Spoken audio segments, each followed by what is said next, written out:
संसद में ऑपरेशन सिंदूर पर बहस जारी है और इसमें हिस्सा लिया समाजवादी पार्टी के सांसद रमाशंकर राजभर जी ने। वो हमारे साथ बातचीत करने के लिए मौजूद हैं। सर, आपने बयान दिया कि ऑपरेशन सिंदूर की नहीं, ऑपरेशन तंदूर की जरूरत है। क्या आपको लगता है, इस जो बयान आपने दिया, इस पर आप क्या क्या क्या कहना है?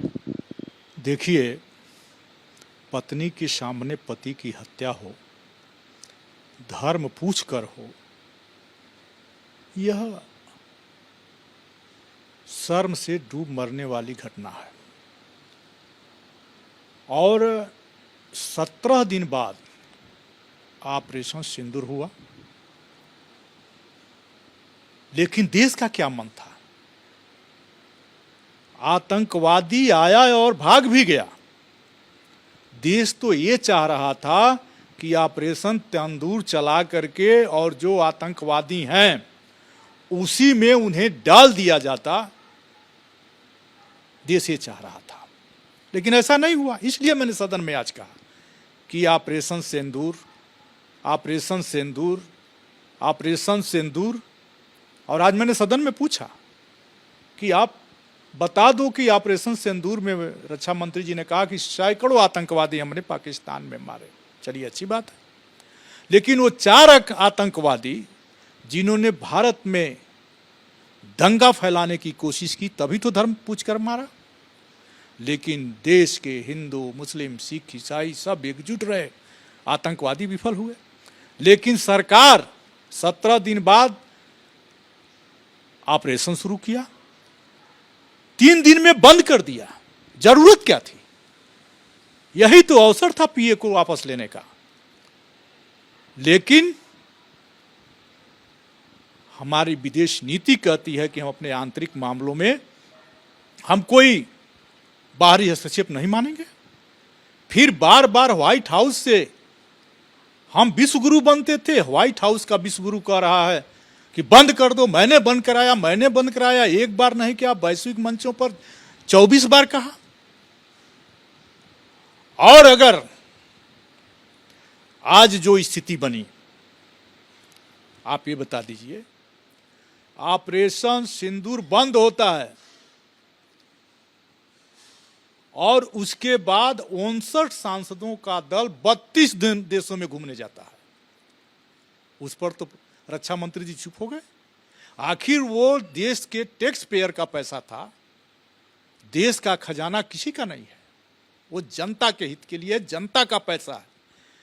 और एक एक सांसद पर कितना खर्चा हुआ गया 32 देशों में, उनकी क्या उपलब्धि रही, इस पर तो सरकार मौन हो गई। आज ये जानकारी सर साझा की जानी चाहिए थी कि जो सांसद विदेश में गए उन्होंने क्या क्या चीजें वहां पर की। उपलब्धि क्या थी? आखिर देश के पैसे पर सांसद 32 देशों में गए, उनकी क्या उपलब्धि थी? ऑपरेशन सिंदूर में अगर श्रेय कोई देना चाहिए तो हमारे सैनिकों को, सेना के जवानों को, हमारी ताकतवर सेना को श्रेय जाना चाहिए। सरकार झूठ मूठ में श्रेय लेना बंद करे। सरकार ने पीओ के न ले पाने का उन पर हमेशा आरोप रहेगा। एक जानकारी सर ये भी निकल कर आ रही है कि जिन आतंकवादियों ने दहशतगर्दी फैलाई वहां पर पहलगाम में, उन्हें मार गिराया गया है और ये घटना जो है वो वीर सैनिकों का आपने जिक्र किया, उन्हीं के द्वारा आज की गई है। तो आज इस पर आपका क्या कहना है? देखिए, मैंने सदन में कहा कि आकाश बांधो पाताल बांधो, सरकार आपको कोई रोक नहीं सकता, लेकिन अपनी टाटी भी बांधो। और हमारे नेता मुलायम सिंह जी भी कहा करते थे कि हमारी नीति ऐसी होनी चाहिए कि जवान की सीमा सुरक्षित हो, किसान का खेत सुरक्षित हो और गरीब का पेट सुरक्षित हो। अगर हमारी सीमा सुरक्षित थी तो सैकड़ों किलोमीटर आतंकवादी आए कैसे? मैं तो 2 दिन पहले वहां था, कोई सुरक्षा नहीं थी।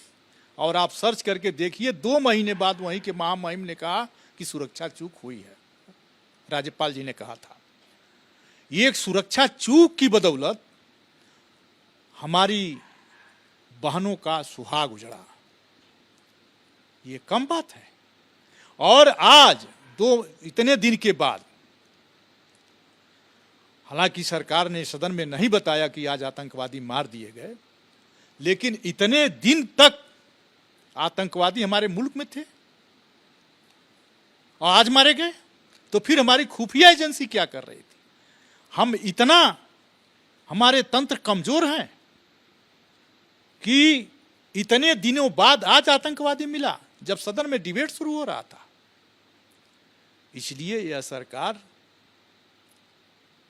सेना के शौर्य पर ताल न ठोके, वोट की राजनीति न करे। हमारी सेना सर्वोपरि है, उसके शौर्य पर देश को गर्व है। जब डिबेट का समय आया, चर्चा का समय आया, तब ये एक्शन जो हुआ, क्या आपको ये लगता है, मतलब आप जो कह रहे हैं कि दोनों चीजें जुड़ी हुई हैं? ये तो सरकार को जवाब देना चाहिए ना कि क्या बरखा जब किसी सुखानी, जब देश का गुस्सा कम हो गया तब आतंकवादी पकड़ा जा रहा है, वो भी 2.5 महीना बाद। 22 अप्रैल की घटना है और आज 28 जुलाई है। इतना दिन के बाद अपने ही देश में आतंकवादी था, खोजने में इतनी देर लग गई। इसी से आप समझ सकते हैं कि सरकार कितना फास्ट चल रही है, कितना तेज चल रही है।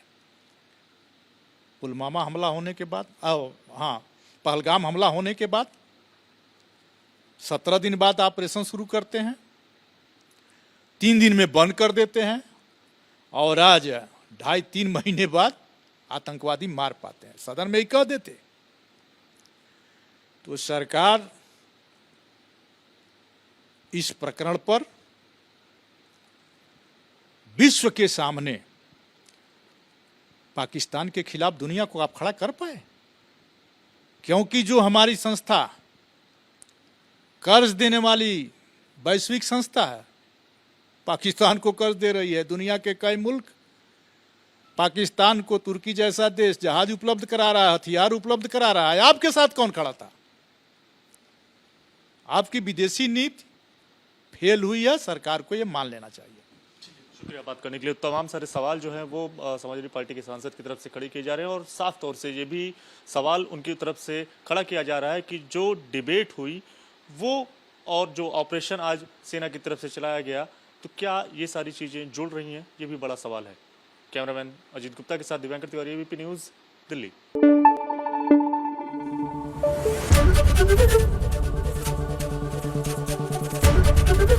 एबीपी न्यूज़ आपको रखे आगे।